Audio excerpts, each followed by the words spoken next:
Thomas Alva Edison adalah penemu dan pengusaha yang mengembangkan banyak peralatan penting. Si penyihir Menlo Park ini merupakan salah seorang yang mengakui banyak penemuan orang lain dan orang pertama yang menerapkan prinsip produksi massal pada proses penemuan. Salah satu karyanya yang memberi kontribusi besar bagi dunia ialah penemuan lampu pijar. Di mana hasil penemuannya tersebut, hingga kini masih bisa kita rasakan. Ilmuwan yang lahir di Ohio, Amerika Serikat tanggal 11 Februari tahun 1847 ini sejak kecil memang sudah dikenal memiliki rasa ingin tahu yang besar dan selalu ingin mencoba.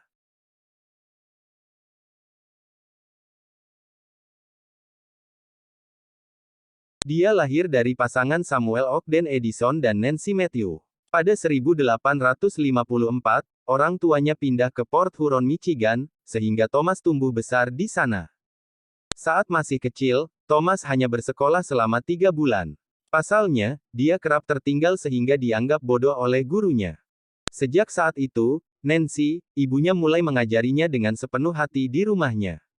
Usaha Nancy membuahkan hasil. Saat usianya baru menginjak 11 tahun, Thomas sudah mahir mempelajari ilmu pengetahuan secara otodidak.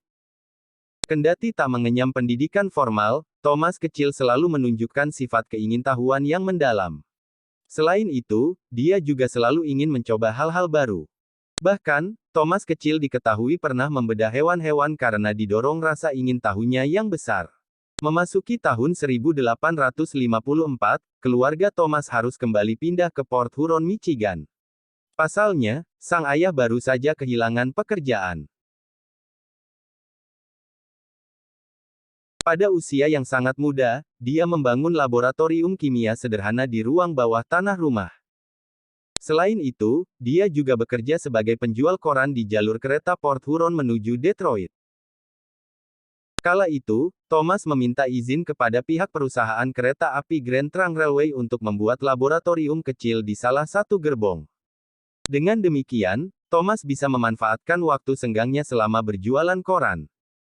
Suatu hari, Thomas yang sedang bekerja seperti biasa dihadapkan pada peristiwa tidak terduga. Thomas kala itu berhasil membantu dan menyelamatkan seorang anak yang terjebak di rel kereta. Anak itu bernama Jimmy Mackenzie. Sebagai ungkapan rasa terima kasih, ayahnya Jimmy mengajari Thomas cara menjadi operator. Kemudian pada 1868, Thomas mendapat kesempatan untuk bekerja sebagai operator telegraf di Boston. Dia memanfaatkan waktu luangnya untuk melakukan percobaan-percobaan di bidang teknik dan listrik.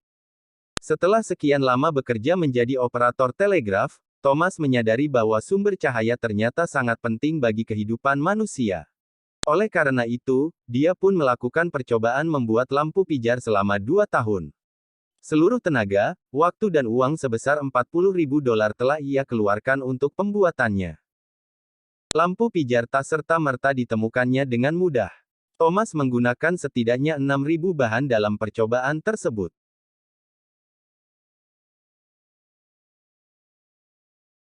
Namun usaha keras Thomas akhirnya terbayarkan. Dia menjadi orang pertama yang menemukan lampu pijar listrik pertama pada tanggal 21 Oktober tahun 1879. Lampu hasil temuannya itu mampu menyala selama 40 jam. Bahkan dianggap lebih efisien. Dia pun kemudian berusaha menjual penemuannya ke sejumlah perusahaan. Tak heran, jika ilmuwan penemu lampu pijar ini dikenal ulet, pekerja keras dan pantang menyerah. Setelah itu, dia kemudian membuat lampu listrik dengan seutas karbon maupun lempengan karbon. Dia kemudian melakukan percobaan pada lampunya dalam ruang hampa udara berbahan kaca, yang kemudian bisa bertahan sampai 50 hari. Lampu hasil temuannya kala itu digunakan di Manhattan, New York pada 1882, dan dipasang di jalanan dan rumah-rumah yang membentang hingga 1 kilometer.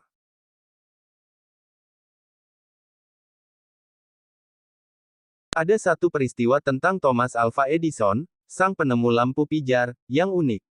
Yaitu tentang bagaimana ia mengajukan protes terhadap surat kabar yang memuat judul berita utama tentang dirinya yaitu, setelah 9.955 kali gagal menemukan bola lampu pijar, Edison akhirnya berhasil menemukan lampu yang menyala, setelah ia sukses menciptakan lampu pijar yang mampu bertahan menyala lebih dari 1000 jam.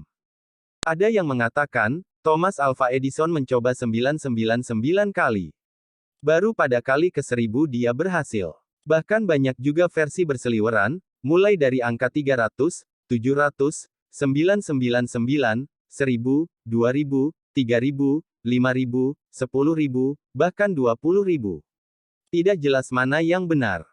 Namun satu kalimat yang banyak dikutip adalah respon Thomas Alva Edison terhadap judul artikel itu. I have not failed 10,000 times. I have not failed once. I have succeeded in proving that those 10,000 ways will not work. When I have eliminated the ways that will not work, I will find the way that will work. Yang artinya, saya bukan gagal 10.000 kali, saya tidak gagal satu kali pun, saya berhasil membuktikan bahwa ada 10.000 cara yang keliru. Ketika saya telah mengetahui cara-cara yang keliru, akhirnya saya akan menemukan sebuah cara yang benar. Meski begitu, melalui penemuannya tersebut dan dengan proses yang sulit, membuat nama Thomas Alva Edison terkenal di seluruh dunia.